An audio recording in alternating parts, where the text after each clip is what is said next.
ये triple column cash book कैसे बनेगा, आइए जानते हैं। देखो ट्रिपल कॉलम कैश बुक का फॉर्मेट कैसे होता है, date, particular, voucher number, LF, यहाँ पे डिस्काउंट का कॉलम होता है कैश और bank, similar date, particular, voucher number, LF, discount, cash और बैंक, ये होता है डेबिट और ये होता है क्रेडिट। मतलब यहाँ पे डिस्काउंट का कॉलम एक एक्स्ट्रा होता है। चलो मेरा ओपनिंग कैश बैलेंस कितना है, 1 लाख और 4 लाख रुपए मेरा ओपनिंग बैंक बैलेंस है। तो सबसे पहले मैं एंट्री करूंगा टू बैलेंस ब्रॉड डाउन, एक साथ को है मेरा कैश का जो बैलेंस है वो 1 लाख रुपए है और इसका जो बैलेंस है वो 4 लाख रुपए है। क्लियर है, डिस्काउंट में कोई एंट्री नहीं है। क्लियर है, चलो उसके बाद लिखा हुआ है मैंने वेजेस पे किए कैश के अंदर। जब मैं वेजेस पे करूंगा कैश में तो मेरा कैश जाएगा तो बाय वेजेस मैंने कितना पे किया, कैश में पे किया तो 4000 एंट्री हो जाएगी और ये एंट्री हो रही है 3/7/2025 को। उसके बाद लिखा हुआ है मैंने मयंक को सामान बेचा ऑन क्रेडिट, मतलब मुझे अभी तक पैसे नहीं आए। तो एक बात बताओ, जब पैसे नहीं आए तो यहाँ पे तो एंट्री नहीं होगी, तो इसकी एंट्री कहाँ पे होगी, वो होगी आपकी जनरल प्रॉपर में होगी। तो मैंने मयंक को सामान बेचा तो यहाँ पे मैं मयंक को डेबिट करूंगा, मयंक डेबिट, और टू सेल कितने का सामान बेचा, मैंने 5,000 का सामान बेचा। क्लियर है, चलो ये क्लियर हो गया। उसके बाद चेक रिसीव फ्रॉम मयंक 4,800 और मैंने उसको 200 रुपये डिस्काउंट दिया। एक बात बताओ, जब मुझे चेक मिलेगा तो मेरा बैंक बैलेंस बढ़ेगा या कम होगा, अरे बैंक बैलेंस बढ़ेगा सर। तो जब मेरा बैंक बैलेंस बढ़ेगा तो यहाँ पे एंट्री होगी टू मयंक, कितने रुपए मिले मुझे, मेरे बैंक में मिले 4,800 और यहाँ पे लिखा मैंने उसको डिस्काउंट दिया 200 रुपये।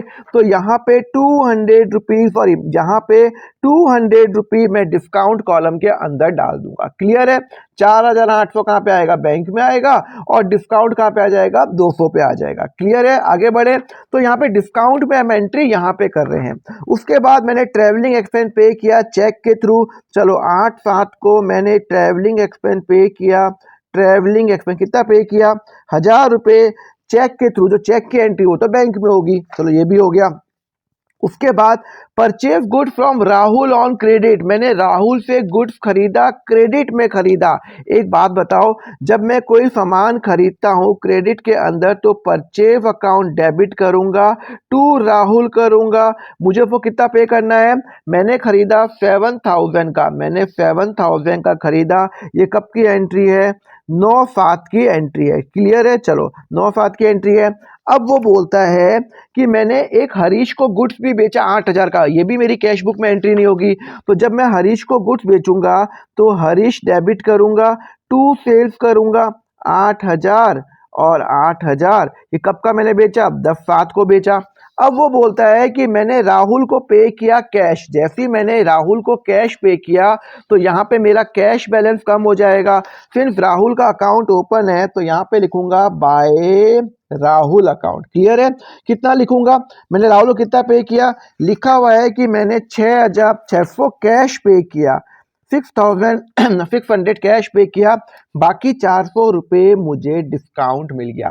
तो वो डिस्काउंट कॉलम में आप एंट्री कर लोगे। क्लियर है, आगे बढ़े। उसके बाद लिखा हुआ है मुझे हरीश से पैसे मिले। एक बात बताओ, जब मुझे पैसे मिलेंगे हरीश से तो मैं टू हरीश करूंगा, मेरा कैश में मिला तो मेरा कैश बढ़ेगा 7,500 और 500 रुपये का क्या हो गया, मेरा डिस्काउंट मैंने उसको दे दिया, क्योंकि मुझे उससे 8,000 रुपये लेने थे और उसने मुझे 7,500 दिया, 500 का मैंने उसको डिस्काउंट दे दिया। क्लियर है, यहाँ तक समझ में आया।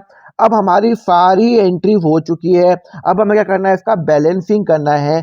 ठीक है ना, तो बैलेंसिंग कैसे करेंगे, सपोज करो मेरा बैलेंस करना है बाय बैलेंस कैरिड डाउन, तो मैं क्या करूंगा, मैं अमाउंट निकालूंगा 1 लाख रुपए प्लस 7,500 रुपये माइनस 4,000 माइनस 6,600 96,900, तो 96,900 मेरा कैश का बैलेंस आ गया।